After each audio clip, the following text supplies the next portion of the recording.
falecido escritor Christopher Hitchens fez uma declaração bastante interessante sobre a moral e a ética humana. Ele disse o seguinte: uma das grandes questões da filosofia é: nós temos algum tipo de moralidade inata ou ela vem de um ditado celestial? Um estudo dos 10 mandamentos seria um bom começo para resolver esta questão.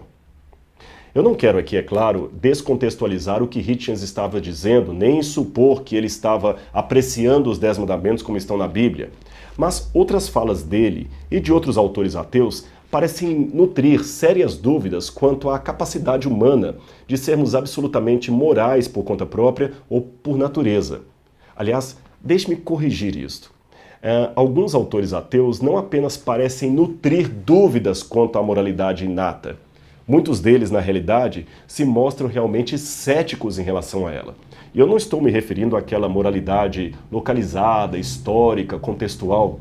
Eu estou falando de uma moral absoluta, suprema, transcendental, uma moral que poderia servir para todas as pessoas, em todos os tempos, em todos os lugares.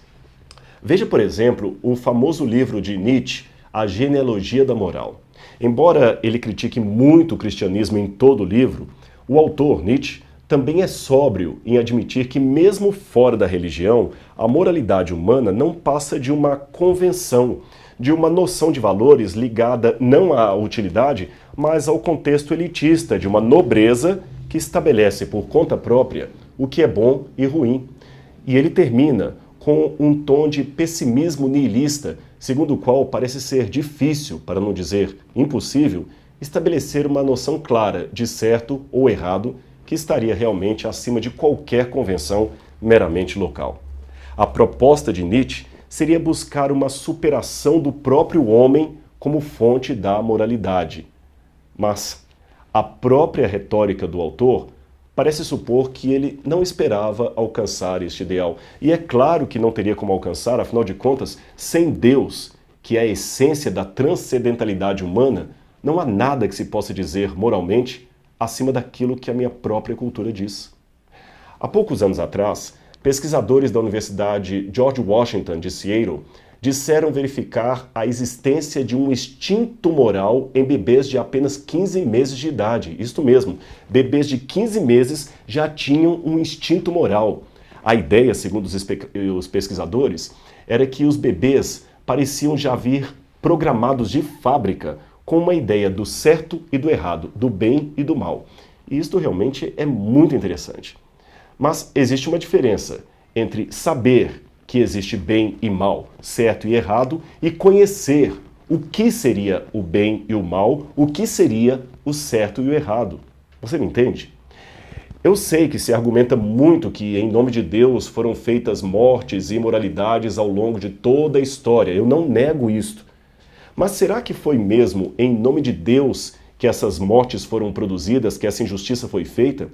Realmente houve massacre em nome de Deus ou em nome de uma caricatura de Deus criada pelo capricho do homem? Raciocine comigo. O fato de alguém falsificar a sua assinatura e preencher um cheque sem fundo não significa que você seja um caloteiro. Portanto, meu amigo, não culpemos a Deus pelos crimes que fizeram em nome dele. Isto não invalida a sua revelação legal no Monte Sinai. E mais, quando os homens tentaram construir uma sociedade sem Deus, moralmente sem religião e baseada apenas em critérios humanos e secularizados, o resultado foi melhor? Eu penso que não. E eu tomo o testemunho de um filósofo ateu para confirmar o que eu estou dizendo. Eu estou me referindo a Jean-Paul Sartre, que, analisando a história recente dessa sociedade secularizada, admitiu: nós matamos mais pessoas no século XX do que em todos os 19 séculos anteriores. E tem mais. Você sabia que em pouco mais de 50 anos, somente a China e a Rússia comunistas mataram mais de 60 milhões de pessoas em nome do regime ateísta que elas defendiam? Eu sei que isto não isenta a religião dos crimes cometidos em nome da fé, mas demonstra que uma sociedade sem religião não se tornou em nada melhor do que os sistemas religiosos anteriores que ela tanto atacava. Portanto, retirar a fé com força da lei não resolveu nem amenizou em nada os problemas de covardia da humanidade. O que dá força aos 10 mandamentos não é apenas o seu conteúdo em si, mas a autoria que abre os seus preceitos.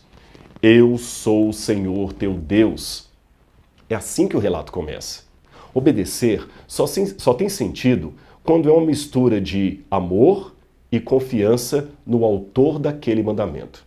Se não for isto, os 10 mandamentos não passariam de uma pedra fria, esculpida e que nada tem de relevante.